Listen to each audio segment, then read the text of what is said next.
एक शाम प्राची टीवी पर सीरियल देख रही होती है, तभी उसकी सास वहाँ आती है। अरे सीरियल में तो ऐसे मग्न है जैसे आज रात का खाना पड़ोसी आकर बनाएंगे। मुझे पता ही नहीं था आपने अपने बेटे की शादी पड़ोस में भी की हुई है। हैं? मतलब? मतलब इस घर में सारा काम बहू ही करती है, आप तो सिर्फ खर्राटे मारती हैं।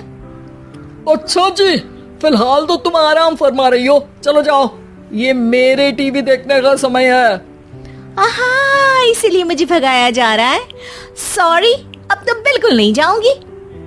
प्राची की इस बात पर दोनों सास बहू के बीच टीवी रिमोट के पीछे बच्चों जैसे छीना झपटी शुरू हो जाती है, जिसके बीच श्लोक भी काम से घर वापस आ जाता है। आज मेरी चूहे बिल्ली की जोड़ी किस बात पर झगड़ रही है? अरे तेरे बीवी मुझे टीवी ही नहीं देखने दे रही। अरे तुम्हारी मम्मी मुझे खाना बनाने के लिए फोर्स कर रही है। अरे वाह, ऐसे बेतुके रीजन पर तो बच्चे भी झगड़ा नहीं करते।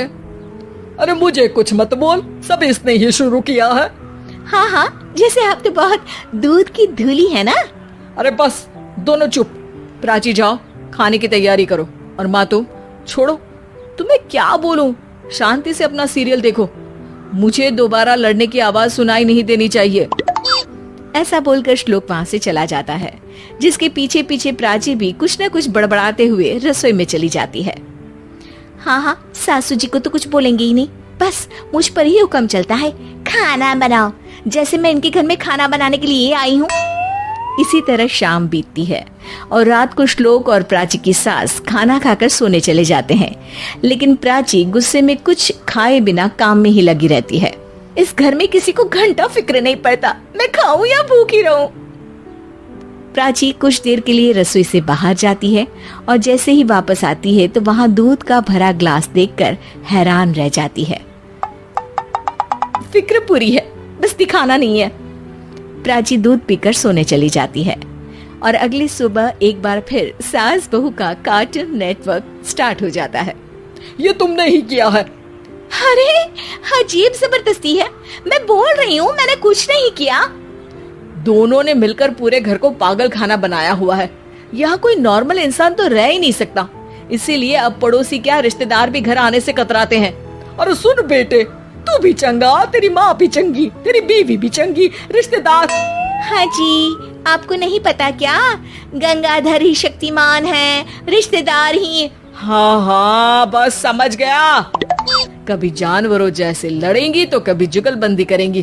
भाई मैं आप दोनों के बीच में नहीं फंसना चाहता। सास बहू की इस मन मौजी जोड़ी से परेशान होकर श्लोक अपना सिर खुजलाता वहां से चला जाता है।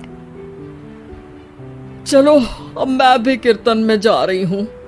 इस पर जैसे ही सास कमरे में अपना पर्स लेने जाती है तो वहां नाश्ते की प्लेट रखी देख मुस्कुराने लगती है और नाश्ता करके घर से बाहर निकलते हुए कुछ पैसे टेबल पर रख जाती है, जिसके कुछ देर बाद सिलेंडर वाला घर आता है।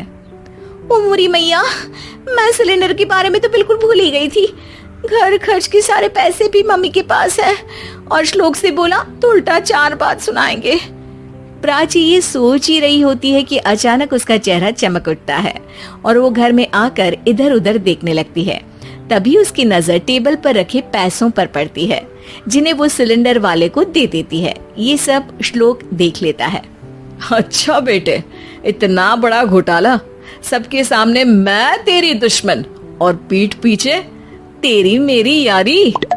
इस पर श्लोक एक प्लान बनाता है और शाम को सब एक साथ बैठे होने पर बोलने लगता है। माँ, तुम दोनों की बहुत लड़ाई होती है, इसलिए मैं सोच रहा हूँ कि प्राची को उसके घर छोड़ाऊं, इससे वो भी खुश रहेगी और तुम भी। अचानक श्लोक की ये बात सुनकर सास बहू शौक से उसकी तरफ देखती हैं। अरे ऐसे कैसे घर छोड़ाओगे, मुझे कहीं नहीं जाना। अरे तुमने बोला नहीं पर मैंने सुन लिया, तुम्हें मम्मी के साथ रहना अच्छा नहीं लगता, मुझे पता है। अरे वो अरे, जब बहू खुद कुछ काम बोले तो वो तुझे सुनता नहीं, और अब जो इसने बोला ही नहीं वो तू समझ गया। जब उसे नहीं जाना तो फिर जबरदस्ती क्यों कर रहा है? अच्छा, फिर आपको मौसी के घर छोड़ाता हूँ, बस अब आप दोनों एक घर में एक छत के नीचे नहीं रह सकती। मैं इस टॉम एंड जेरी की जोड़ी को और नहीं झेल सकता। है? ऐसे कैसे नहीं रह सकते? तुम्हें इतनी दिक्कत है तो तुम्हारा बोरिया बिस्तर पैक कर देती हूँ, लेकिन मम्मी जी कहीं नहीं जाएंगी। बिल्कुल यही सुनना था मुझे। अगर दोनों में इतना ही प्यार है फिर हर वक्त ये लड़ाई का नाटक क्यों करती हो? देखा मैंने कैसे माँ किचन में दूध रखती है और तुम उनके लिए कमरे में नाश्ता रखती हो, और कैसे वो पहले ही तुम्हारी दिक्कत समझकर घर में पैसे रखकर बाहर जाती है। अरे भाई, इतना ड्रामा तो डेली सोप में भी नहीं होता जितना तुम दोनों ने इस घर में फैलाया हुआ है। तू हमें टॉम एंड जेरी बोलता है ना, तो याद कर वो दोनों भी एक दूसरे को बाहर वालों की बुरी नजर से बचाने के लिए हमेशा सबके सामने लड़ते थे, लेकिन अकेले में दिक्कत के समय मदद भी तो करते थे। बस हमारा रिश्ता भी कुछ ऐसा ही है। और वैसे भी अगर सास बहू में तू मैं नहीं होती तो दुनिया वालों को कहानियां कैसे मिलेंगी?